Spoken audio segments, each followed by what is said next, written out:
Hi, everybody. This is Silvio Canto in Dallas, Texas on Saturday, March the 30th, and welcome to our video commentary.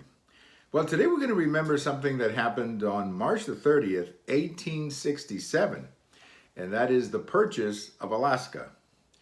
Well, that's about 2 years after the end of the Civil War, about 2 years after the assassination of President Lincoln, and the war was over, but things had not quite gotten back to normal, particularly in the South, where large segments of the South had been devastated.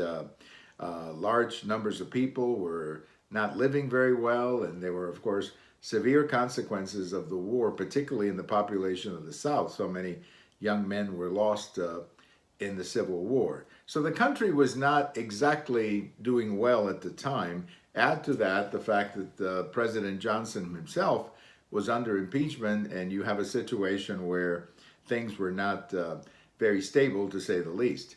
It was in this context that the United States purchased Alaska, and most people thought it was a stupid thing to do. It became known as Seward's Folly, Seward being the Secretary of State. And a lot of people thought it was a waste of money buying this icebox on top of North America. And, the decision was made, the treaty was signed, and Alaska became a territory of the United States.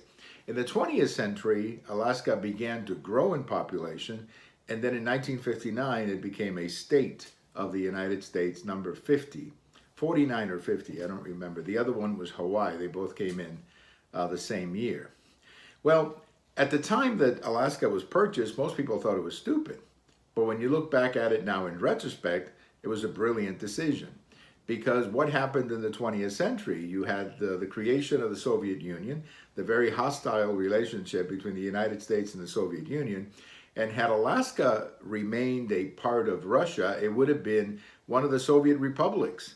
And it would have been a tremendous advantage to the Russian military, particularly in an age of nuclear missiles, as well as a tremendous location for a Navy, a naval military base. So Alaska, not a popular purchase when it was made, became a very strategic location later during the Cold War, and it continues to this day being a very strategic location. And I think the moral of the story is that very often things that happen today, we may think of them as stupid or not necessary or inconsequential, but maybe 50, 60 years later, they could be very important and very consequential, as was the case of the purchase of Alaska. Nobody thought it was a good idea when it happened, but of course, it became brilliant over time, and Alaska today is not just a strategic military location for the United States, but a source of oil. Imagine all of that oil in Alaska in the hands of Putin. It would be, let's just say a different world, to say the least. Well, thank you for watching. We have all of these on YouTube, on Twitter, and on my blog. And if today is your birthday, happy birthday. Bye-bye, everybody.